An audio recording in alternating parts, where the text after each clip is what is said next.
साष्टांगोऽयं प्रणम्यतु तेन मया कृतः।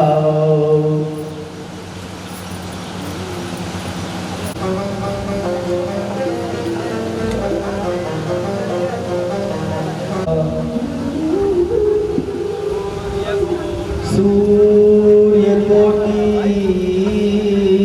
समप्रभा निर्विघ्नं कुरु मे देव सर्वकार्येषु सर्वदा।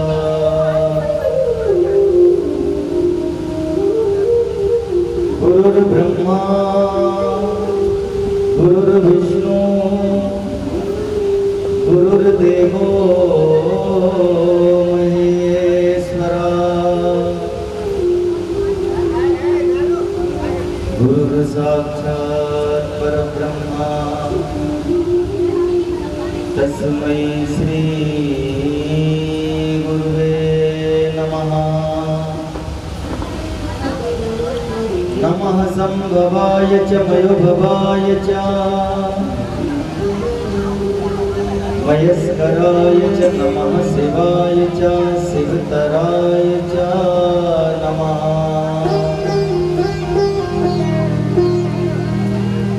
श्री परमात्मने नमः। श्री सद्गुरुदेवताय नमः। मातृपितृचरणकमलेभ्यो नमः।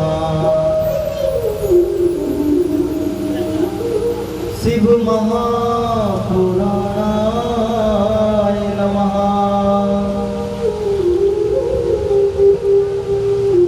श्री गौमाताय नमो नमः।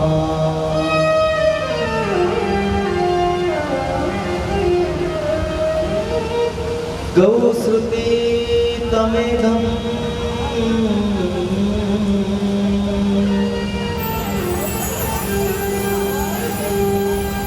पृथिव्यां नमाम्यहम्।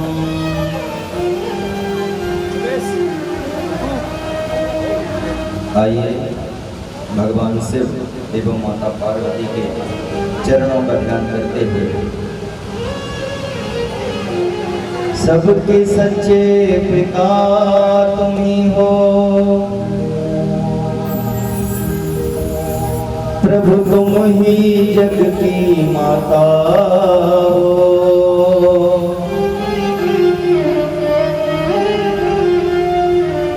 भाई बंधु सखा सहायक रक्षक पोषक दाता हो। चींटी से लेकर हाथी तक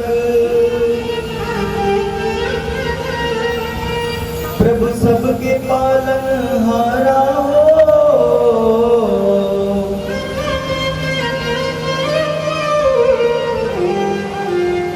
नमस्कार भगवान तुम्हें भक्तों का बारंबार हो।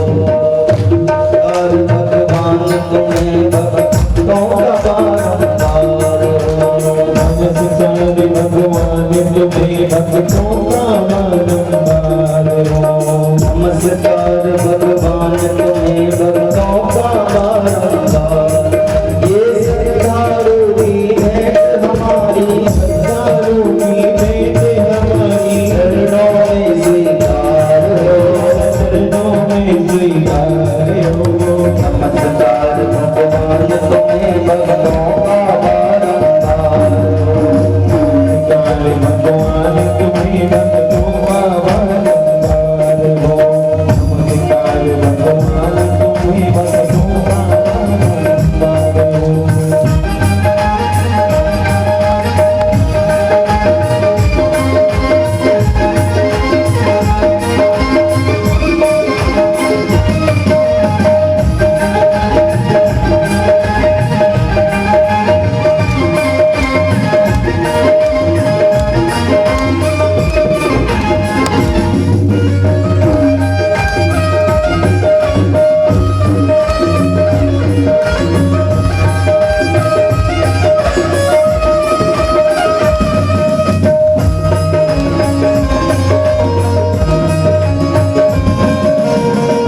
सारे तेरा ही गुण गाते हैं। या राजा रंग भिखारी द्वार तेरे सब आते हैं। या राजा के भिखारी द्वार तेरे सब आते हैं। हे परम कृपालु परम दयालु परम कृपालु परम दयालु भक्तों के आधार हो, भक्तों के आधार हो।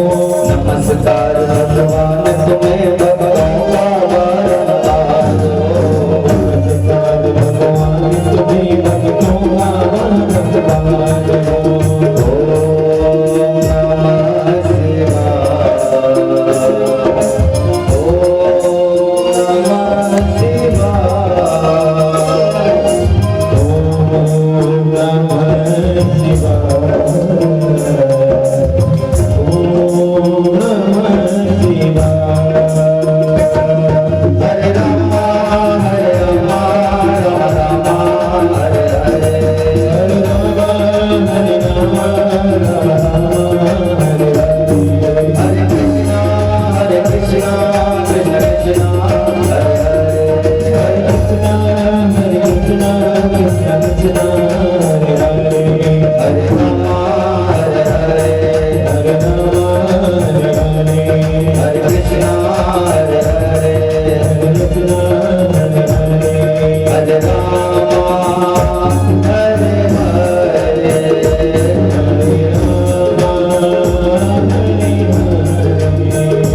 हरे राम हरे राम राम हरे हरे। हरे हरे हरे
बोलो शंकर भगवान की जय हो। श्री शिव महापुराण की जय हो। श्री जटाशंकर काशी विश्वनाथ महादेव की जय हो। श्री तुलजा भवानी की जय हो। श्री मल्हार खंडोबा देव की जय हो। अपने अपने गुरु महाराज की जय हो। अपने अपने माता पिता की जय हो। नमः पार्वती पतये हर हर महादेव।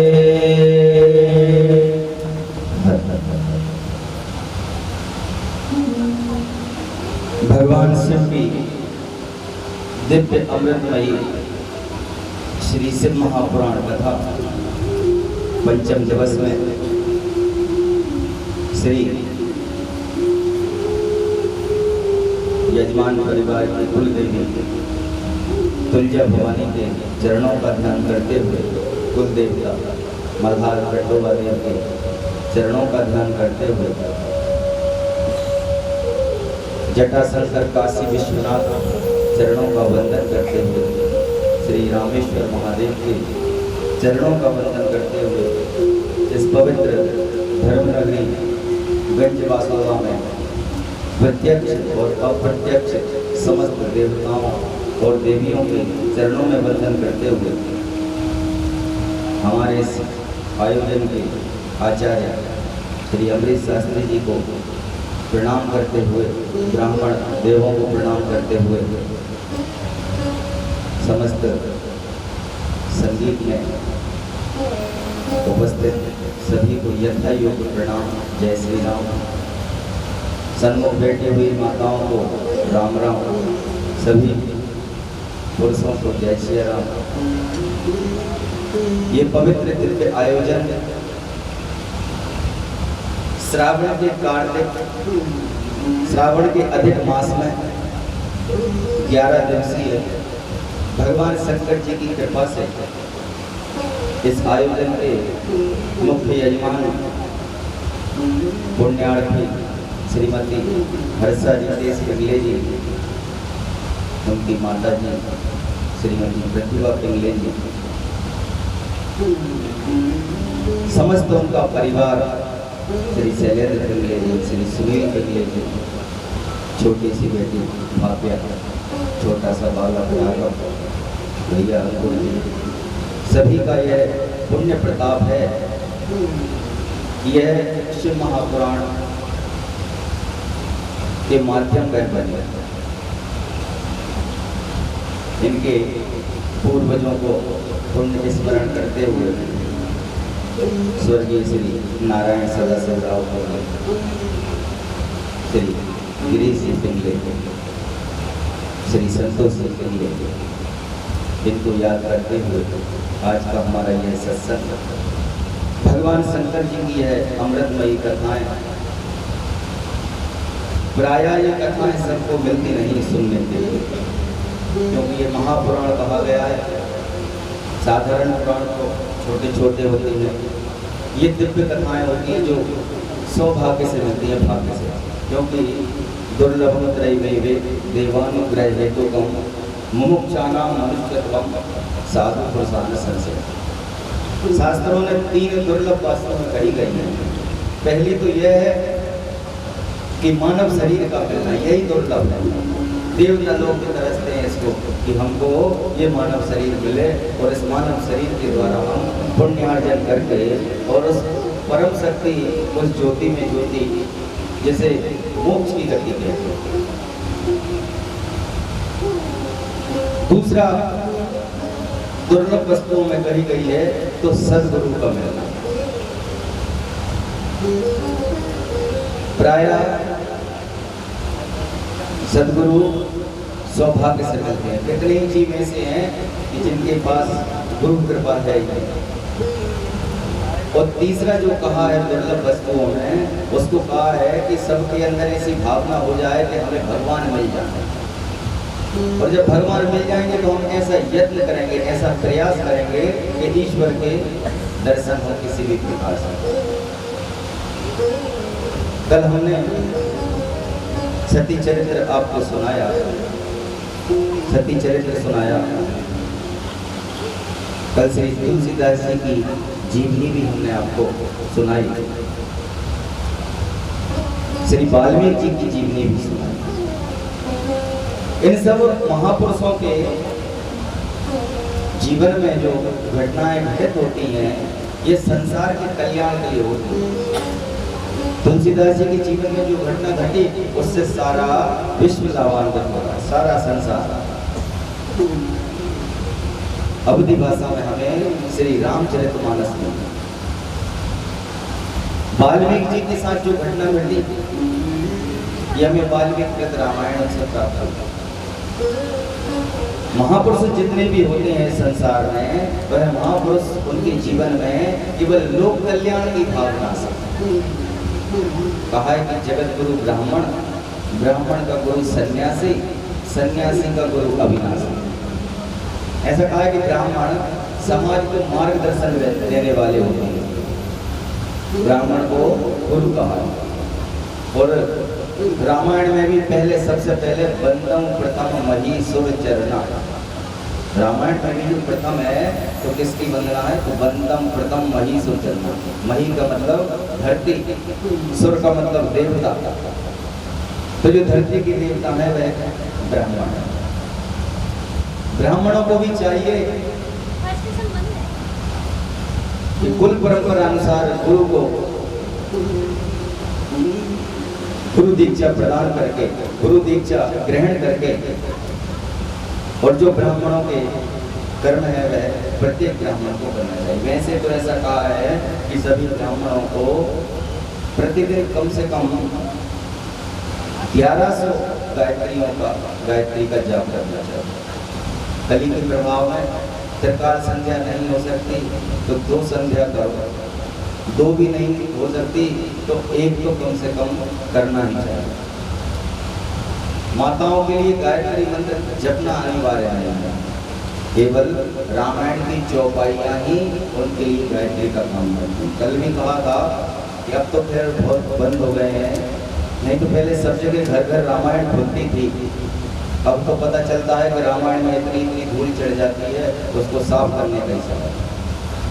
अपने घर के भगवान और घर के जो शास्त्र पुराण जो हम रखते हैं, इन्हें तो नित्य प्रति, जिनके घर के भगवान एकदम चमचमा रहे हों, बढ़िया वस्त्र पहने हों, भले ही कम हो ज़्यादा ना हो, लेकिन सुंदर उनका स्थान होना चाहिए। कहीं कहीं तो देखा है कि भगवान भी काले हो रहे हैं, उनका जो वस्त्र बिछा है महीनों उसको बदल ही नहीं रहे। तो जिनके घर पहले तो भगवान को यदि हम चमका के रखेंगे तो भगवान अपने आप हमें चमका देंगे। दूसरा आता है पितरों का। नित्य हमें अपने पितरों का स्मरण करना चाहिए। पितरों को वैसे तो नित्य कर्म में ही पितरों के लिए तर्पण देना शामिल है। अब तो लोग केवल 15 दिन मानते हैं कि ये 15 दिन जो आएंगे वर्ष में, उन्हीं दिनों हम अपने पितरों का तर्पण करें, जबकि तर्पण की विधि तो प्रतिदिन ही है, प्रतिदिन तर्पण की विधि है। और अकेले सूर्य को तर्पण दे दो तो उससे ही सारे देवताओं को, पितरों को, सबका भाग निकल जाता है सूर्य से, क्योंकि संसार में अकेले सूर्य नारायण ही है जो सब जीवों का कल्याण करते हैं। बगैर सूर्य के कुछ होता ही नहीं। सर्दियाँ कितनी पड़ती हैं, जब सूर्य नारायण नहीं आते तो सब लोग सूर्य नारायण की प्रतीक्षा में रहते हैं। तो गर्मियों में वही सूर्य नारायण ऐसा लगता है कि ये कितनी तेज तप रहे हैं। अस्तु यह शिव महापुराण की कथा हमें जीवन में न्याय पूर्वक रहना, धर्म पे चलना, सदाचार से रहना सिखाती है। भगवान शंकर जी ने इस संसार के कल्याण के लिए, शंकर जी ने उनके पूरे समस्त परिवार ने इस मनुष्यों के कल्याण के लिए, संसार के कल्याण के लिए बड़े दुख उठाए। अपन सोचो कि अपन ही दुख उठा रहे हैं, भगवान से ज्यादा दुख तो किसी ने उठा ही नहीं। भगवान स्वयं ही, क्योंकि भगवान का क्या है, अपना मान टले टल जाए, भक्त का मान ना टलने पाए। भगवान की तो ऐसी लीला है। भगवान ने देखो प्रारंभ से ही दुख उठाए हैं। सबसे पहले तो जो शक्ति शिव के साथ अर्धांगिनी के रूप में रहती थी, तो ब्रह्मा जी ने संसार को प्रकट किया। प्रकट करने के बाद ब्रह्मा जी में वो सामर्थ्य नहीं था कि वह सृष्टि को बढ़ा सका। जितनी सृष्टि करते थे उतनी की उतनी ही रहती थी, बढ़ती नहीं थी। ब्रह्मा जी बड़े दुखी हो रहे थे। भगवान विष्णु जी ने उन्हें उपाय बताया, मार्ग बताया। भगवान ने कहा कि भाई सामर्थ्य जब नहीं मिल रही तो उस ईश्वर की सामर्थ्य करो जिस ईश्वर ने हमें और तुम्हें उत्पन्न किया। तब ब्रह्मा जी ने सदाशिव की तपस्या की। सदाशिव जब तपस्या की तो भगवान शंकर जी ने अर्धनारीश्वर के रूप में सबसे पहले दर्शन दिया। किसको? ब्रह्मा जी को। पहले स्त्री थी नहीं, नारी शक्ति तो भगवान के साथ थी, सदाशिव के साथ। भगवान ने अर्धनारीश्वर के रूप में दर्शन दिया। ब्रह्मा जी ने कहा कि प्रभु मैं जो भी सृष्टि बनाता हूँ ये आगे नहीं बढ़ती, स्थिर रहती है, ऐसी कृपा करो कि मेरी सृष्टि आगे बढ़े। शंकर जी ने कहा कि ठीक है, हम सामर्थ्य प्रदान करते हैं, तुम अपने शरीर के 2 भागों में करो। अब ऐसा नहीं है कोई कहेगा शरीर को 2 भागों में तो क्या ब्रह्मा जी ने शरीर को काट दिया था, नहीं। जब उनके संकल्प से ही सब कुछ उत्पन्न होता है तो ब्रह्मा जी ने भी अपने संकल्प से ही मनु और शत्रुपा को प्रकट किया। ये मनु और शत्रुपा कौन है? ये मनुष्यों के सबसे पूर्वज कहेंगे, मनुष्य, इनके द्वारा ही मनुष्य संसार में हुआ, मनु और शत्रुपा। एक समय की बात है, राजा सत्यव्रत हुआ करते थे, बड़े प्रतापी राजा, बड़े धर्मी राजा सत्यव्रत। सत्यव्रत राजा भगवान के बड़े भक्त थे, विष्णु जी के। तो राजा सत्यव्रत प्रतिदिन गरीबों को धन देते थे, प्रतिदिन ब्राह्मणों का, संतों का, सबका सत्कार करते थे। एक दिन स्नान करने गए, नदी में स्नान कर रहे थे। स्नान करके, और सब लोग ही स्नान करते हैं, जो भी वह अर्घ देते हैं भगवान सूर्य को, जल का अर्घ। राजा सत्यव्रत भी जल का अर्घ दे रहे थे। जल देते हुए उसी समय पर उनके हाथ में एक मछली आ गई, मत्स्य, छोटी सी। उनकी दृष्टि तो थी नहीं, लेकिन हाथ में जब मछली आई, अभी छोड़ने ही वाले थे कि मछली ने वहां से कहा, हे राजन छोड़ना मत मुझे छोड़ना मत, मैं तुम्हारी शरण में हूँ, मैं तुम्हारी शरणागत हूँ। राजा ने देखा आवाज कहाँ से आ गई, अपने हाथ में देखा तो एक छोटी सी मछली मनुष्य की भाषा में बोल रही। राजा को बड़ा आश्चर्य हुआ कि मछली होकर और मनुष्य की भाषा में बात कर रही, असंभव है ये। फिर भी राजा ने कहा कि तुम कौन हो? उन्होंने कहा मैं क्षुद्र, मैं एक छोटी सी मछली हूँ, और मुझे अगर तुमने इसमें छोड़ा तो मुझे बड़ी मछली खा जाएगा, तो मैं तो अपने आपका समर्पण करती हूँ, तुम्हारी शरणागति आ गई हूँ। तो ऐसी कृपा करो कि मुझे इन बड़ी मछली से बचाओ। राजा सत्यव्रत ने कहा कि ठीक है, हम तुम्हें अपने नगर में ले चलते हैं। उन्होंने कहा तुम्हारे नगर में इतनी जगह है? उन्होंने कहा तुम जैसे क्षुद्र जीव, इतनी सी मछली और हमारा इतना विशाल नगर है, हम तुमको अपने राजमहल में रखेंगे बढ़िया, और स्वर्ण के पात्र में रखेंगे, आप चिंता न करो। तो राजा ने, सत्यव्रत ने उस मछली को अपने कमंडल में रखा, और नित्य कर्म करके जब वह अपने राजमहल की ओर चले, अभी महल तक पूरे आ ही नहीं पाए थे कि मछली बढ़ना चालू हो गई, मछली का साइज बढ़ना चालू हो गया। उस कमंडल में से ही उसका मुख बाहर निकलने लगा। राजा से कहती, राजा मुझे जल्दी बचाओ, इसमें मेरा दम घुट रहा है। राजा ने देखा कि अभी तो इतनी सी मछली कमंडल में डाली थी और ये इतनी बड़ी कैसे हो गई। उन्होंने कहा चलो जो भी है, जल्दी से राजमहल आए, सेवकों को आज्ञा दी कि जाओ एक पात्र लेकर आओ, बढ़िया स्वर्ण पात्र लेकर आओ, और हम इस मछली को उसमें रखें, इसको पालें। राजा की आज्ञा का पालन हुआ, स्वर्ण पात्र लाया गया, उसमें बढ़िया शीतल जल भरा गया और उस मछली को उसमें छोड़ा गया। अभी मछली को छोड़कर राजा मुड़कर बड़े ही थे, अभी 4 कदम ही चले थे कि मछली का आकार फिर बढ़ गया, फिर आकार बढ़ गया। उसने फिर वहां से, हे राजन मेरी रक्षा करो, मेरा इसमें दम घुट रहा। राजा ने पलट के देखा, ये तो बहुत बड़ी हो गई, ये तो बड़ा आश्चर्य है। राजा ने उससे कहा कि तुम इतने जल्दी बढ़ कैसे रही? उसने कहा मैं क्या जानना, मैं तो तुम्हारी शरणागत हुई, तो मेरी रक्षा करना तुम्हारा धर्म है, तो मुझे लाए हो तो मुझे बचाना भी तुम्हारा ही धर्म है। राजा ने कहा और बड़ा पात्र लेके आओ। एक और बड़ा पात्र लाया गया, उसमें रखा, उस मछली को उसमें डाला गया, वह उसमें भी बढ़ गई। अब तो राजा महान आश्चर्य, उसका आकार तो पल पल बढ़ता ही जा रहा था। मछली ने फिर वहां से राजा को पुकारा कि हे राजन मेरी रक्षा करो। अब राजा बड़े आश्चर्य में, तो राजा ने कहा चलो अपने सरोवर में ले चलो। पहले सरोवर होते थे, अब स्विमिंग पूल हो गए, सरोवर में छोड़ दो। सरोवर में छोड़ा तो उस मछली का और आकार बढ़ गया। मछली ने फिर वहां से गुहार लगाई, हे राजन मेरे प्राणों की रक्षा करो, मेरा इसमें दम घुट रहा है। अब तो राजन महान आश्चर्य होगा कि अब तो इतना बड़ा साइज। अब राजन को बड़ा आश्चर्य होता कि आखिर ये मछली इतनी जल्दी बढ़ कैसे रही। भाई सबका एक समय होता है निर्धारित बढ़ने का घटने का। ये तो इतनी बड़ी होती है, या क्या ऐसा क्या कारण है? अब तो ये इतनी बड़ी हो गई कि इसको उठाकर भी यहाँ से वहाँ नहीं रख सकते। तो राजा ने सेवकों को आज्ञा दी कि यहीं से खोदना चालू करो, तालाब से यहीं से खोदना चालू करो, इसे वापस नदी में ले जाना पड़ेगा, क्योंकि अब तो हमारे पास इससे बड़ा जगह ही नहीं है। इससे बड़ी जगह तो अब राजमहल में ही नहीं, सरोवर था बड़ा। वहीं से जगह को खोद कर और एक नहर जैसी बनाकर उस नदी तक लेकर आए और जल के सहारे उस मछली को वापस उस नदी में लेकर आए।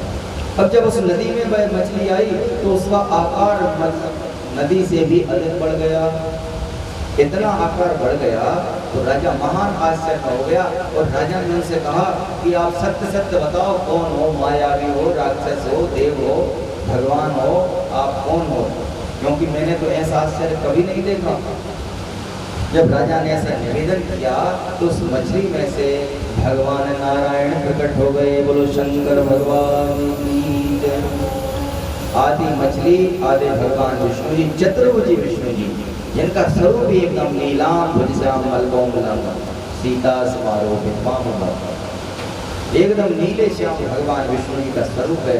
भगवान ने जब दर्शन किए राजा सत्यव्रत को, राजा सत्यव्रत तो भगवान का ही सेवक था, दंडवत की उसने भगवान को प्रणाम किया और आश्चर्य से पूछा भगवान ये लीला क्या है, मुझे समझ में नहीं आई। भगवान विष्णु जी ने कहा कि हे राजा सत्यव्रत, आज से ठीक 7 दिन बाद इस संसार में प्रलय काल उपस्थित होगा और जब प्रलय काल होगा तो इस संसार में जल ही जल होगा, ये पूरी पृथ्वी जल में डूब जाएगी। तो उस समय पर तुम बीज को एकत्रित करके रखना और सप्त ऋषियों के साथ तुम अपने इस पर्वत की सबसे ऊपर की चोटी पर खड़े हो जाओ। मैं उस समय पर तुम्हारे आगे एक नाव प्रकट होगी, तब मैं यही अवतार मत्स्य का रूप बड़ी मछली के रूप में मैं आऊंगा। मेरा उद्देश्य भी यही था कि मैं तुम्हें दिखाना चाहता था कि संसार में जब जल ही जल होगा तब जल में केवल मछली जीवित रह सकती है और कुछ नहीं। तो इसलिए मैं मत्स्य अवतार धारण करूंगा। तो हे सत्यव्रत, तुम उस समय पर सप्त ऋषियों के साथ तुम्हारे पास एक नाव आएगी, तुम उस नाव में बैठ जाना और जब तक ब्रह्मा जी का ब्रह्मा जी की एक रात चलेगी तब तक मैं उस नाव को इस जल में घुमाऊंगा और जब ब्रह्मा जी की रात पूरी हो जाएगी तब मैं पुनः इस संसार में सत्य की स्थापना करूंगा। राजा सत्यव्रत ने भगवान को प्रणाम किया। नियत समय पर जो भगवान ने कहा था 7वें दिन ये संसार जलमग्न हो गया, प्रलय काल हो गया। वो प्रलय आती है ना जब, तो ऐसा बताया है कि जो 7 तल है ना भूमि में, अतल वितल सुतल तल तलातल धरातल और रसातल, तो हम लोग रहते हैं काय के धरातल। और जब संसार में प्रलय काल उपस्थित होता है तो ये धरातल रसातल में चला जाता है, यानी जल में डूब जाता है। उस समय पर राजा सत्यव्रत सप्त ऋषियों के साथ इस संसार के बीज को रखकर और जब वह प्रलय काल उपस्थित हुआ, जल ही जल था, उस समय पर नाव प्रकट हुई। अब सोचने वाली बात है कि जिस समय पर सारे संसार में जल ही जल भरा है तो इतनी बड़ी नाव बनाई किसने, कहाँ से आई? भगवान विष्णु जी की यह लीला है। तो शक्ति रूपी नौका, नौका क्या है? साधारण नौका नहीं है, शक्ति रूपी नौका है। शक्ति मतलब भगवती देवी शक्ति स्वयं ही नाव के रूप में प्रकट होती है। और दूसरी शक्ति रूपी नौका में जीव रूपी बीज को, तो बीज रूपी जीव को भगवान विष्णु जी शेषनाग की रस्सी बनाकर उस मछली के सींग के माध्यम से बांधकर, और जब तक ब्रह्मा जी की एक रात होती है तब तक चक्कर लगाते रहते हैं, जल में घुमाते रहते हैं भगवान विष्णु जी। और ब्रह्मा जी की एक रात भी कितनी है? तो ब्रह्मा जी की एक रात मनुष्यों के 4000 वर्ष जब व्यतीत होते हैं तो ब्रह्मा जी की एक रात होती है। और जब मनुष्यों के 4000 वर्ष फिर व्यतीत होते हैं तो एक दिन होता है। इस प्रमाण से ब्रह्मा जी 100 वर्षों तक इस पृथ्वी का कार्यकाल देखते हैं। अब इसका अर्थ यह नहीं है कि भगवान ब्रह्मा जी को मृत्यु आती है, नहीं, ये उनका काल होता है भगवान का कि हमें कितने समय तक इस संसार में लीला करना है। भगवान लीला करते हैं। तो उस समय पर राजा सत्यव्रत जब रात्रि में ब्रह्मा जी की रात्रि में उस नाव में बैठे रहे, जब ब्रह्मा जी की रात्रि पूर्ण हो गई, पुनः इस संसार में सृष्टि की स्थापना हुई, तब भगवान विष्णु जी के द्वारा उन राजा सत्यव्रत को ऐसा वरदान मिला कि फिर वही राजा सत्यव्रत मनु के रूप में इस संसार में आए। बोलो शंकर भगवान की जय। और शत्रुपा, अब ये मनु और शत्रुपा भगवान शंकर जी ने ऐसी सामर्थ्य प्रदान की थी ब्रह्मा जी को कि उन्होंने अपने शरीर को ही दो भागों में करके, एक स्त्री और एक पुरुष, तो उसी समय से भगवान शंकर जी की शक्ति कहाँ संसार में आ गई थी। और ऐसा भी कहा है कि भगवान समस्त जीवों में व्याप्त है। भगवान शंकर जी जब पुरुषों में व्याप्त है तो पार्वती समस्त महिलाओं में व्याप्त है, क्योंकि ईश्वर अंश जीव अविनाशी, ये सारे जीव ईश्वर के अंश है ना। भगवान शंकर जी ने वहीं से देखो सबसे पहले विरह हुआ भगवान का कब, जब ब्रह्मा जी को सामर्थ्य प्रदान की, अपनी शक्ति को वहां से उन्होंने छोड़ा।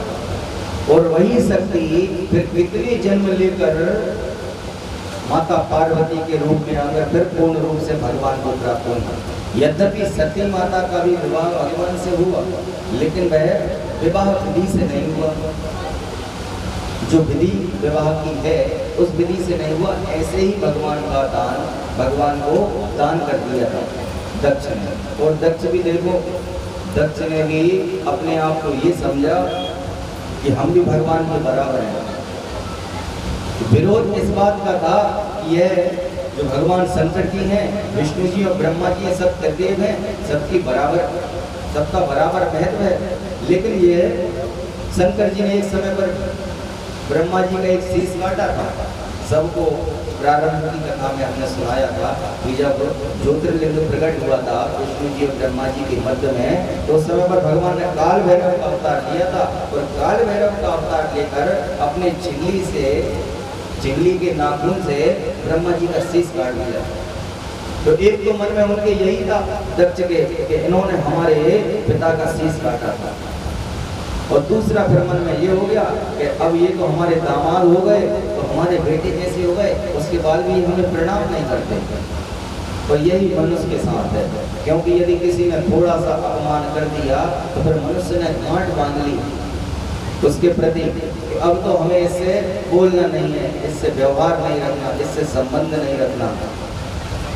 ऐसे ही दक्ष है, ऐसे ही हम लोग मनुष्य हैं। किसी ने अगर थोड़ा सा कुछ हमारा अपमान कर दिया तो समझ लो कि हम उससे फिर इतने टेढ़े हो गए कि बोलना ही छोड़ दिया, बात करना ही छोड़ दिया। ये किसी ने थोड़ा सा हमारा सम्मान कर दिया तो फिर तो हमने उसको ये समझ लिया कि यही हमारा सब कुछ है। जबकि क्या होना चाहिए, सम्मान और आत्मसम्मान, अपमान और आत्मसम्मान दोनों में बहुत अंतर है। भाई कहीं आत्मसम्मान को यदि ठेस पहुंचे तो उस जगह मत जाओ, लेकिन अपने मन के शांति के लिए सबसे पहले तो हमें मान और सम्मान से परे हो जाना चाहिए। और भगवान को ऐसा है कि पहले त्रेता युग में, सतयुग में पहले राक्षस अलग रहते थे और मनुष्यों के रहने का स्थान अलग होता था। जब त्रेता आया तो मनुष्य और राक्षस एक ही लोक में रहने लगे। जब द्वापर आया तो मनुष्य और राक्षस एक ही घर में रहने लगे। उदाहरण के तौर पर देख लो कि देखो त्रेता आया तो कंस, कौरव और दुर्योधन, पांडव और कौरव ये एक ही परिवार में थे ना, तो एक तो देवता थे और एक सब राक्षस थे। और अब है कलयुग, तो अब समझ लो कि एक व्यक्ति के अंदर ही सब कुछ है, उसके अंदर राक्षस भी है और उसके अंदर देवता भी है। जब जिसको प्रकट करना है वो प्रकट कर लेता है। यदि सत्य मार्ग पर चलते हैं, भगवान की उपासना में रहते हैं, तो उस राक्षस को हम अपने अंदर की मारते रहते हैं। और राक्षस भी क्या है, कामनाओं के बीच जो है ना, यही राक्षस है। क्योंकि ये कामनाएं ना हो तो अपने लिए किसी से कुछ चाहिए ही नहीं है, लेकिन कामनाएं बार बार कामना होती है। अच्छा मनुष्य देखो, हम लोग ट्रेन में सफ़र करते हैं, मानव जीवन में सबसे अच्छा यदि कोई सफ़र माना है तो वो काय का माना है? रेलगाड़ी का, ट्रेन में। लोहपथगामी सुना है किसी ने हिंदी में इसका नाम? सब जानते हैं रेलगाड़ी और ट्रेन, लेकिन इसे हिंदी में कहते हैं लोहपथगामी। अब ट्रेन में अपन सफ़र कर रहे हैं, जैसे ही चढ़े तो कोई तो ऐसा मिल गया कि उससे बड़ा प्रेम हो गया, बड़ा स्नेह हो गया कि उसके गुलाब जामुन अपन ने खा लिए, अपने पूजा उनने खा लिए। बोलो शंकर भगवान। सब लेके जाते हैं बना बना के, तीर्थों में जाते हैं तो सब घर से बना बना के ले जाते हैं। वो ट्रेन में कितना अच्छा मिल गया कि इतना उससे मधुर संबंध हो गए कि एक दूसरे का सामान एक दूसरे से, और प्रीति भी इतनी हो गई कि अपना स्टेशन आ गया लेकिन उन्हें छोड़ने का मन ही नहीं कर रहा। और सफर में यदि कोई दुर्व्यसनी व्यक्ति चढ़ गया, मान लो कोई मदिरा पान करके कोई चढ़ गया ट्रेन में, तब तो सबको जी लगता है कि ये दुष्ट कहाँ से आ गया, कब इसका स्टेशन आए, कब ये उतरे और कब हम सुखी हुए, नहीं तो हमारा स्टेशन आ जाए, हम उतरे और हम सुखी हुए। सबके मन में होता है ना ऐसे ही घर भी जी एक सफ़र है। अपन सब लोग भी इस संसार में सफ़र करने आते हैं, कोई भी ऐसा नहीं है कि जो यहाँ स्थायी रहे। ये घर भी एक तरह से एक रेलगाड़ी है, और इस घर में भी जो सीटें हैं, अब हमने कहा कि हमारा रिजर्वेशन है भाई, ये सीट हमारी है, कोई इस पर बैठेगा। तो जिसके पास पैसा होता है वो रिजर्वेशन करा लेता है, जो बेचारे गरीब लोग होते हैं वह साधारण डिब्बी में टिकट लेकर यात्रा करते हैं। कोई और ज़्यादा पैसे वाला होता है तो एसी में करा लेता है, और ज़्यादा पैसा वाला होता है फर्स्ट एसी में करा लेता है। ऐसे ही ये धर्म के द्वारा मनुष्य संसार में आते हैं।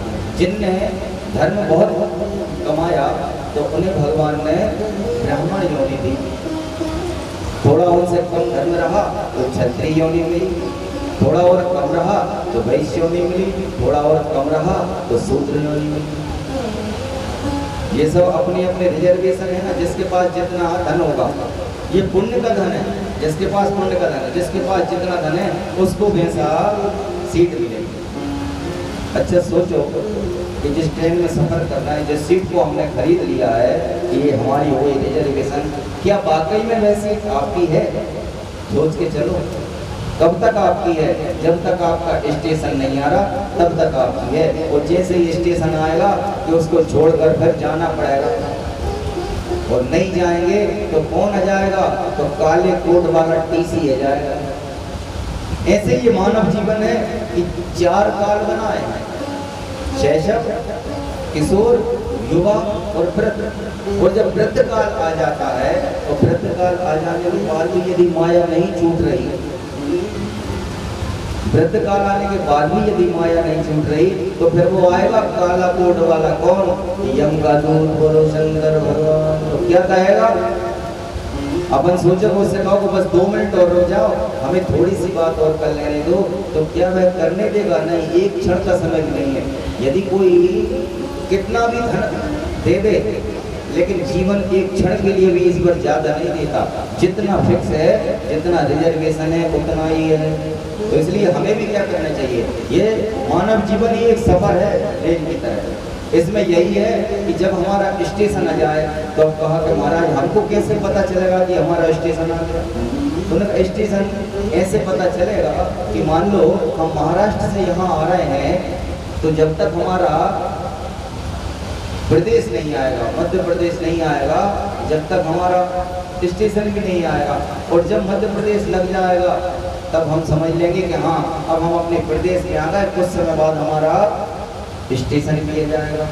तो भैया ऐसे ये मानव शरीर है कि जब तक आयु है, जब तक वृद्ध अवस्था नहीं लगी, तब तक समझ लो कि दूसरे प्रदेशों में है, और जो वृद्ध अवस्था आ गई तो समझ लो अब अपना प्रदेश आ गया, और कुछ समय बाद अपना स्टेशन आएगा। और जब स्टेशन आ जाए तो अपनी अपनी पोटली सब बांध लेते हैं। स्टेशन आने के थोड़ी देर पहले ही सब अपने अपने बैग उतार के, सूटकेस लेके, और कहाँ खड़े हो जाती हैं? ट्रेन के दरवाजे पर कि हमारा स्टेशन आएगा, जल्दी हमको उतरना है। अब सब पहले क्यों इकट्ठा कर लेते कि ऐसा ना हो कुछ छूट जाए। ऐसे ही जब हमारी वृद्ध अवस्था आ जाए, अंतिम में आ जाए कि हाँ भाई अब वृद्ध अवस्था आ गई है, अब हमने प्रदेश में प्रवेश कर लिया है, कुछ समय बाद हमारा स्टेशन आएगा, यानी हमारी मृत्यु होगी, तो हमें जब क्या करना है, तो हमें अपनी तैयारी करना है। अब ऐसे तो ट्रेन से उतरेंगे, सब बैग झोला सब पकड़ लेंगे, लेकिन यह ट्रेन जब छोड़ेंगे इस शरीर की जब ट्रेन छोड़ेंगे, तब हम ना तो अपना धन ले जा पाएंगे साथ में, ना वस्त्र ले जा पाएंगे, ना साथी ले जा पाएंगे, किसी को नहीं ले जा पाएंगे। फिर क्या ले जा पाएंगे? उन्होंने कहा केवल धर्म का धन ले जा पाएंगे। और जिसके पास जितने धर्म का धन होगा वह उसके साथ में जाएगा। गरुड़ पुराण में ऐसा लिखा है कि जब व्यक्ति मर के और उस भवसागर से पार, कहते हैं ना, भवसागर से एक नदी पड़ती है, नारकीय नदी उसको कहते हैं। उस नदी का वेग इतना भयानक है, एक तो बहुत ऊंची है वह नदी, ऊंची नदी है बहुत, उसकी आवाज इतनी तेज है कि कमजोर हृदय वालों को तो बार बार मूर्छा आ जाती है केवल उसके वेग की आवाज सुनकर। और जब उस नदी पर जीव जाकर पहुंचता है तो जीव खड़ा होता है और थोड़ी दूरी पर एक नाव रहती है उस नदी के अंदर, किनारे पर नहीं रहती। और उस नाव में जो नाविक बैठा होता है वह कहता है कि भाई तुम्हारे पास कुछ पुण्य है, यदि पुण्य का धन है तो हमें दे दो, हम तुम्हें ये नदी पार करा देंगे। और यदि तुम पे वह धन नहीं है पुण्य का, तो फिर तुम्हें नदी पार नहीं कराएंगे। अच्छा, वो नदी कोई सोचे कि तैर के पार कर लेंगे, तो इतनी गाढ़ी है कि उसको कोई तैर के पार नहीं कर सकता था। तो प्रत्येक के लिए उस नदी के पार जाना ही पड़ता है, क्योंकि उसके पार ही फिर यमलोक आता है। प्रत्येक जीव की जब मृत्यु होती है तो 47 दिन की यात्रा करता है। किसी ने कहा महाराज हम तो नहीं मानते कि तुम तो बस, ये तो सब पुराणों में तो ऐसा ही लिखा है, कपोल कल्पनाएं हैं, हम नहीं मानते कि कहीं यमलोक भी होगा, कि मरने के बाद कोई भला यात्रा करेगा। तो हमने कहा भाई मर के देख लेना, फिर लौट के आओ, जब बता देना कि हमें मिला है कि नहीं मिला। पुराणों में लिखा है, वो जो लिखा है भगवान के उनको अक्षर सा सत्य मानना। 47 दिन की यात्रा करता है ये जीव मरने के बाद।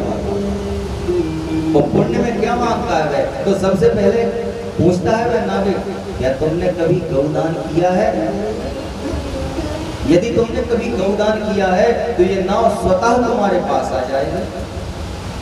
अब किसी के पास यदि सामर्थ्य नहीं है कि हमारे पास गौदान का सामर्थ्य नहीं है महाराज जी, हम तो खुद ही इतने धन से अभाव है कि हम तो गाय खरीद ही नहीं सकते, तो दान कैसे देंगे, रह नहीं सकते। तो भाई गौदान नहीं कर सकते तो कम से कम गौ ग्रास तो दे सकते हैं, गौ की पूजन तो कर सकते हैं, क्योंकि सारे देवताओं का वास है गौ माता। इस संसार में 33 कोटि देवता होते हैं। अच्छा, ये सबका भ्रम है कि 33 करोड़ होते हैं, करोड़ नहीं, ये कोटि है। कोटि का मतलब होता है प्रकार। 33 प्रकार के देवता हैं, उनमें ही समस्त देवताओं का वास है। तो जिनके पास धर्म होता है वह उस नाव से पार हो जाते हैं। तो इसलिए हम कहते हैं कि जब वृद्ध अवस्था आ जाए तब माया मोह त्याग दो सबसे पहले तो।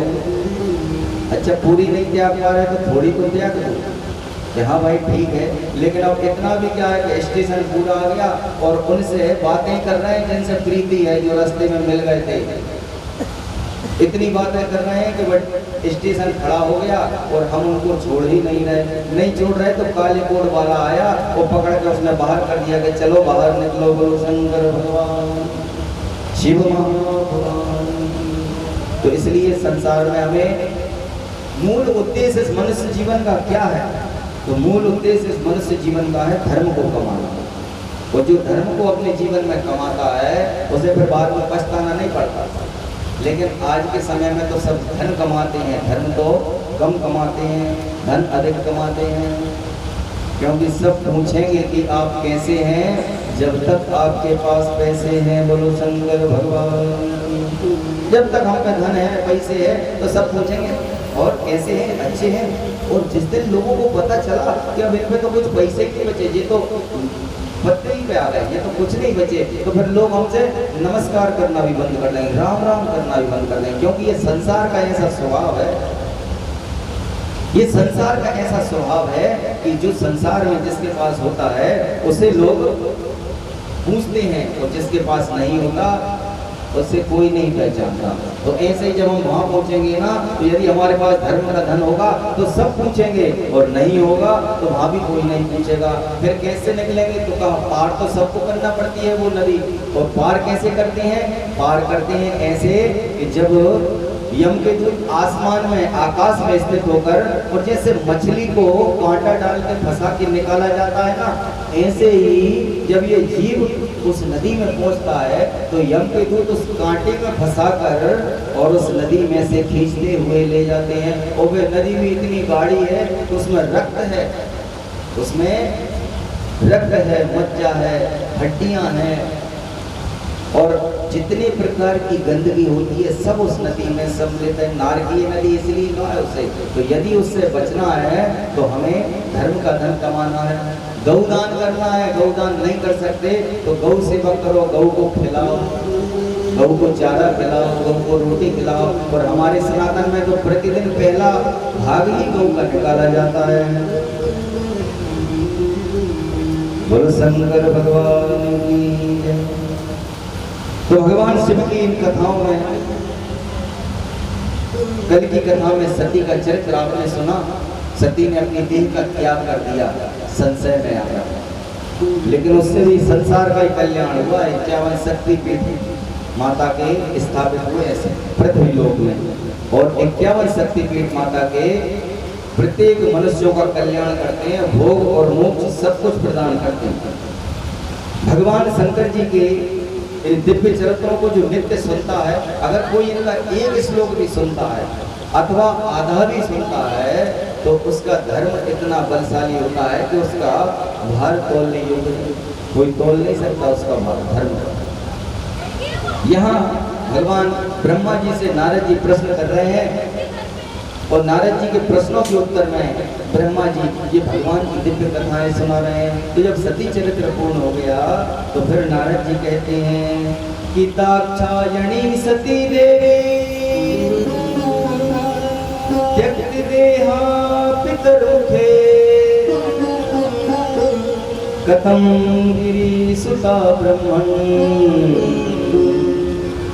बभूव जगदम्बिका। नारद जी ब्रह्मा जी से कह लगे कि ब्रह्मा जी, दक्ष की कन्या सती देवी पिता के घर में शरीर त्याग कर किस प्रकार से आए? हम ये जानना चाहते हैं कि जब उन्होंने सती का शरीर त्यागा तो फिर वह हिमालय के घर कन्या बनकर कैसे जगदम्बा बनी, और किस प्रकार से उन्होंने तप किया कि भगवान को प्राप्त किया? तब ब्रह्मा जी कहते हैं कि शृणोतम मुनिर्सार्दूला शिवाचरेत उत्तमं पावनं परमं दिव्यं सर्वपापाहरं शुभम। ब्रह्मा जी कह रहे हैं कि हे मुनिर्सार्दूल, तुम सर्वोत्तम एवं परम पावन इस दिव्य कथा को सुनो। एक कल्याणकारी पार्वती जी का चरित्र सुनो। दक्ष कन्या सती देवी जब प्रसन्न होकर शिव के साथ हिमालय पर्वत पर लीला पूर्वक क्रीड़ा करती थी, तब वात्सल्य भाव से भरी हुई मैना देवी उनसे पुत्री जैसा स्नेह करती थी। जिस समय सती देवी कन्या रूप में आई थी तो वहीं हिमालय पर वह खेलती थी, और जो हिमालय पत्नी थी मैना देवी, वह उनमें पुत्री का भाव रखती थी और मन में ऐसा सोचती थी कि यह मेरी पुत्री हो, यह मेरी पुत्री हो, यह मेरी पुत्री हो। और जो जिसको भजता है ना, अंतिम में वह उसको ही प्राप्त करता है।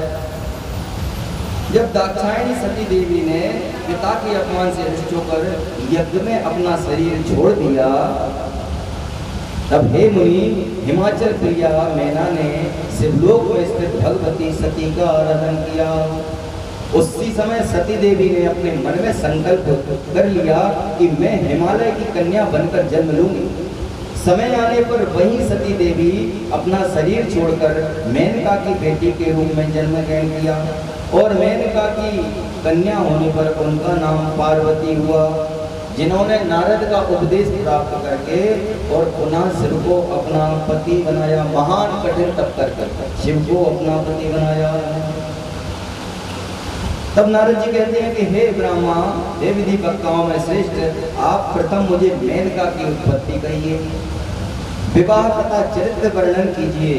ये मेनका देवी धन्य हैं जिनके उदर से उन भगवती सती ने बेटी बनकर जन्म लिया, क्योंकि वह धन्य हैं जिनके यहाँ भगवान अवतार लेते हैं।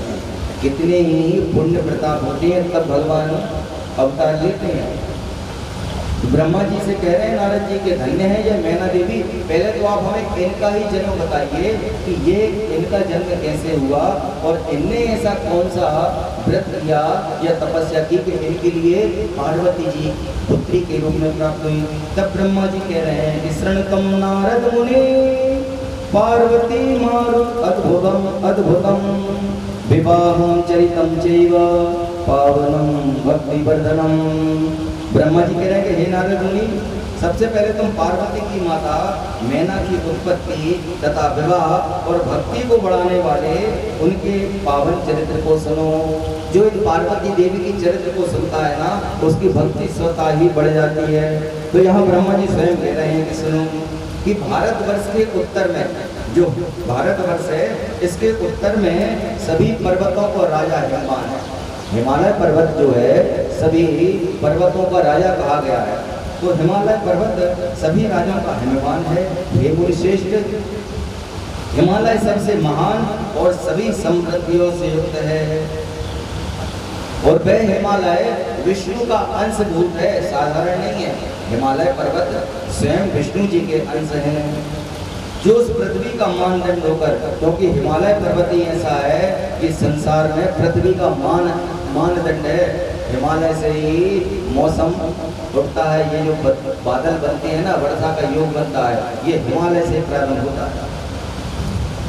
तो हिमालय में नाना प्रकार के वृक्षों से वह परिपूर्ण है, अनेक प्रकार के शिखरों से विचित्र है। तो वहाँ पर सिंह, व्याघ्र, चीते, पशु सुखपूर्वक निवास करते हैं। वह सर्व शोभा संपन्न है तथा परम रमणीय है। वे शैल राजों के भी राजा हैं। हे विष्णु, विष्णु के अंश हैं तथा वह विकार रहते हैं, उनमें कोई विकार नहीं है। वे गिरिराज हिमालय कुल की स्थिति, धर्म की अभिवृद्धि तथा पितरों एवं देवों द्वारा अपने हित की इच्छा से विवाह करना चाहते थे। हे मुनीश्वर नारद, उसी समय सभी देवगण अपने स्वार्थ का विचार कर दिव्य पितरों के पास जाकर बोले, सर्वे शृणुतानो वाक्यं पितरा प्रीतमानसा कर्तव्यं तथा वेशो देव कार्योक्त जैसे देवताओं ने कहा कि हे दिव्य पितृगण, आप लोग प्रसन्नता से मेरी बात सुने। यदि आप लोग देवताओं का कार्य करना चाहते हैं तो उसे अवश्य करें। आप लोगों की मंगल रूपणी जो मैना नाम की ज्येष्ठ कन्या है, उस सुब्रता का विवाह हिमालय नामक पर्वतराज से कर दीजिए। इससे सभी का लाभ होगा और प्रतिपद में देवताओं का तथा आपका दुख भी नष्ट हो जाएगा। ये जो मेनका है, जो मैना देवी, ये पूर्व जन्म में पितरों की कन्या कही गई है, दिव्य पितरों की। और पितृ जानते हैं कौन है? एक तो पितृ हमारे होते हैं कि पिता, पितामह, ऊपर पितामह, मतलब पिता, दादा, ऊपर दादा। एक होते हैं दिव्य पितर, जिनका स्वरूप क्या है? भगवान विष्णु का, भगवान शिव का एवं भगवान सूर्य नारायण का, इनके स्वरूप है ये दिव्य पितर। तो देवताओं की बात सुनकर पितरों ने आपस में विचार किया तथा कन्याओं के साप का स्मरण कर उन लोगों ने देवताओं की बात मानी। उन लोगों ने मैना नाम की कन्या का विवाह विधि पूर्वक हिमालय के साथ कर दिया और मंगलदायी विवाह काल में महान उत्सव हुआ। उस विवाह में मामूली भगवान शिव का स्मरण कर विष्णु आदि देवगण तथा समस्त मुनिगण सम्मिलित हुए। उन लोगों ने अनेक प्रकार के दान दिए तथा नाना प्रकार के उत्सव भी कराए। फिर दिव्य पितरों की प्रशंसा करके हिमालय की प्रशंसा करने लगे। तो नारद जी यहाँ पूछते हैं कि हे महाप्राज्ञ हे विधि, अब आप आदर पूर्वक मैना की उत्पत्ति तथा आपने कहा कि यह श्राप की वशीभूत, किस प्रकार से उन मैना को श्राप लगा, आप ये सब मुझे कहें। तब ब्रह्मदेव कहते हैं शृणु नारद सुप्रीत्यम मैनोत्पत्तिं विवेकिता मुनिभिः सैवच्चेहं सुतवर्यं महाबुध। ब्रह्मा जी कहेंगे हे नारद जी, हे सुतवर्य, अब तुम इन मुनियों के साथ विवेक पूर्वक मैना की उत्पत्ति का वृतांत सुनो। हे मुनि, मैंने पहले भी कहा है कि दक्ष मेरा पुत्र था, उसको सृष्टि के कारण होता 60 कन्याएं हुई। इस समय पर जो कल्प चल रहा है, ये कल्प के भेद होते हैं। तो इस कल्प में दक्ष के यहाँ 60 कन्याएं हुई।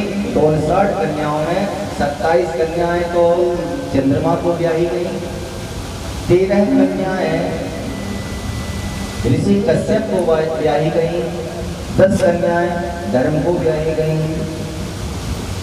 और उनमें स्वधा नाम की कन्या, उन 60 कन्याओं में एक स्वधा नाम की कन्या थी, वह पितरों को दी गई। और उसी स्वधा को पितरों से धर्म मूर्ति सौभाग्यवती 3 कन्याओं का जन्म हुआ। स्वाधा, स्वधा, स्वाहा, ये 2 हैं बहनें। तो जिनमें स्वाहा तो अग्निदेव की पत्नी है, अपन लोग हवन करते हैं ना, तो स्वाहा के बगैर पंडित जी भी कहते हैं सबको स्वाहा बोलना है, स्वाहा। तो स्वाहा किसका नाम है? ये अग्निदेव की पत्नी का नाम है स्वाहा। और स्वधा किसका नाम है? तो स्वधा है पितरों की कन्या, क्योंकि जब तर्पण करते हैं तो स्वधा नमः, स्वधा नमः, स्वधा नमः। ये स्वधा कौन है? पितरों की। जब अग्नि को जो कार्य समर्पित करेंगे, अच्छा मनुष्य भी जब कुछ कमा के लाते हैं तो किसको देते हैं? घर लाके अपनी पत्नी को देते हैं। ऐसे ही अग्निदेव के लिए भी जो हम वस्तु प्रदान करते हैं, तो अग्निदेव की वह वस्तु स्वधा, स्वाहा के माध्यम से, यानी उनकी पत्नी के माध्यम से संग्रह की जाती है। और उस वस्तु को फिर अग्निदेव कहाँ, जिस जिस नाम की आहुति जहाँ जहाँ जोड़ी जाती है, वहाँ वहाँ अग्निदेव दे देते हैं। इन 3 कन्याओं के पवित्र नाम सुनो, जो सदा आनंद देने वाले हैं, सदा मंगल करने वाले हैं, सुनो, और विघ्नों का हरण करने वाले हैं। तो सबसे बड़ी कन्या का नाम मैना, और जो दूसरे मध्यम थी उसका नाम धान्या, और जो सबसे छोटी कन्या थी उसका नाम कलावती हुआ। ये सभी पितरों की मानस कन्याएं हैं। ये मन से उत्पन्न होने वाली पितरों की मानस कन्याएं कही गई हैं। और यही संसार की लोक माताएं हैं। लोक माता जो कहेंगे तो यही संसार की लोक माताएं हैं। ये योगिनियां हैं, साधारण नहीं है। तो एक अस्मिन् समय तिस्रो भगन्यस्तावनीश्वरा श्वेत दीपम विष्णु लोकम जब दर्शन है तबे। एक बार ये तीनों पितरों की कन्याएं हैं श्वेत दीप में भगवान विष्णु जी के दर्शन के लिए गई। देखिए भगवान विष्णु जी अनेक रूपों में विराजते हैं, तो श्वेत रूप भगवान का कहाँ है? सत्यनारायण भगवान की। वैसे तो भगवान का स्वरूप क्या है? नीलाम भुज श्याम बलबन, भगवान एकदम नीले श्याम है। लेकिन भगवान विष्णु जी का जो सत्यनारायण का स्वरूप है ना, वह कैसा है? श्वेत रूप है। सबने कथा सुनी है, पहले अध्याय में पंडित जी सुनाते हैं कि भगवान विष्णु जी का श्वेत रूप है। श्वेत ही उनके वस्त्र हैं, श्वेत ही उनके आभूषण हैं, और उस दीप की शोभा भी श्वेत ही है। तो वह लोक एकदम श्वेत लोक था। उस श्वेत लोक में ये पितरों की कन्याएं भी भगवान विष्णु जी के दर्शनों के लिए गई। वहां पर देखा सभी देवता, ऋषि मुनि, अनेक प्रकार के सिद्ध संत उस लोक में विराजमान थे। यह कन्याएं भी वहां जाकर बैठ गई। अब उसी समय पर वहां पर सनकादि ऋषि आए। और जब सनकादि ऋषि आए तो सनकादि ऋषि कौन है? ये आयु में केवल 5 वर्ष के रहते हैं। इनकी आयु 5 वर्ष ही है सदा, उससे बढ़ते नहीं है।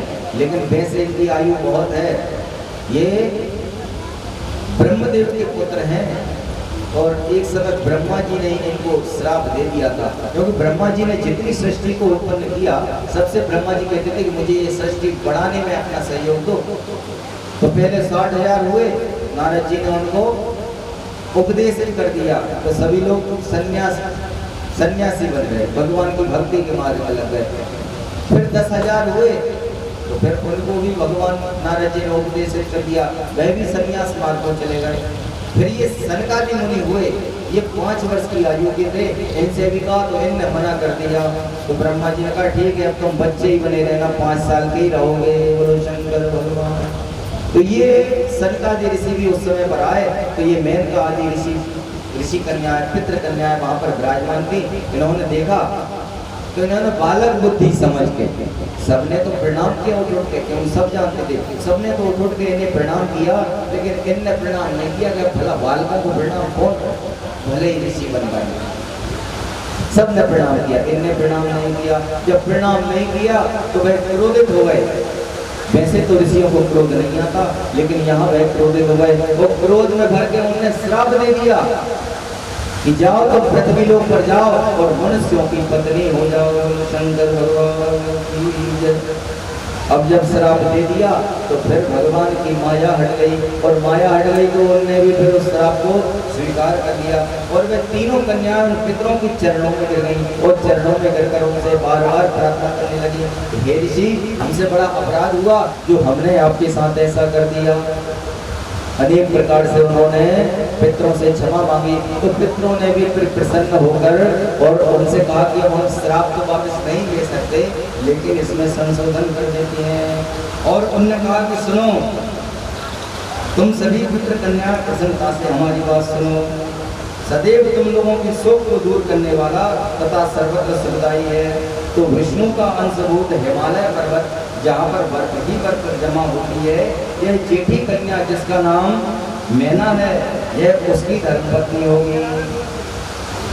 पार्वती किसी के यहाँ कन्या रूप में जन्म लेगी, और यह दूसरी कन्या जिसका नाम धान्या है, यह योगिनी राजर्षि जनक की पत्नी होगी, और जिसमें महालक्ष्मी भगवती सीता जन्म लेंगी।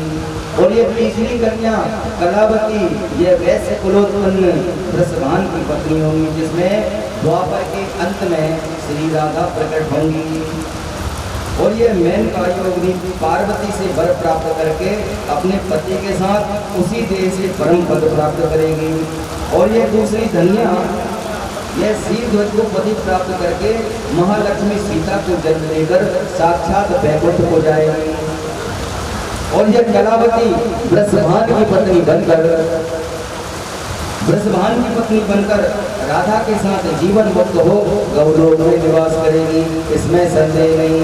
इस जगत में बिना विपत्ति के प्राप्त किए किसको महत्व प्राप्त हुआ है? तो सत्कर्म करने वालों को ये दुख दूर हो जाने पर परमोत्कृष्ट सुख ही प्राप्त होता है। हे मुनीश्वर, इतना कहने के उपरांत भोग तथा भक्ति लेने वाले शिव का स्मरण करके पुनः बोले कि हे पितृ कन्याओं, तुम लोग प्रेम से मेरा और भी सुखदायक वचन सुनो। शिव में भक्ति रखने वाले तुम लोग धन्य हो, और धन्या की कन्या सीता रामचंद्र को पति प्राप्त करके लोक चारवा आश्रय लेकर राम के साथ विहार करेगी। एवं कलावती सुत राधा अपने गुप्त स्नेह के द्वारा श्री कृष्ण की पत्नी बनकर साक्षात गौलोक में निवास करेंगी। सनत कुमार इस प्रकार और पितृ कन्याओं को कहकर अपने भाइयों के साथ वहीं अंतर्निहित हो गए। इधर पितरों की वे मानस कन्याएं तीनों बहनें पाप रहित होकर सुख प्राप्त करके अपने अपने धामों को चली गई। बोलो शंकर भगवान की, शिव महापुराण की जय हो। ये भगवान शंकर जी की माया है जो किसी को नहीं छोड़ती। भगवान विष्णु जी भी इस माया से नहीं बच पाते, तो फिर तो ये पितृ कन्याएं थी। दुनिया में देव हजारों हैं, भोलेनाथ प्रभु का क्या कहना। दुनिया में देव हजारों हैं, भोलेनाथ प्रभु का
पूजा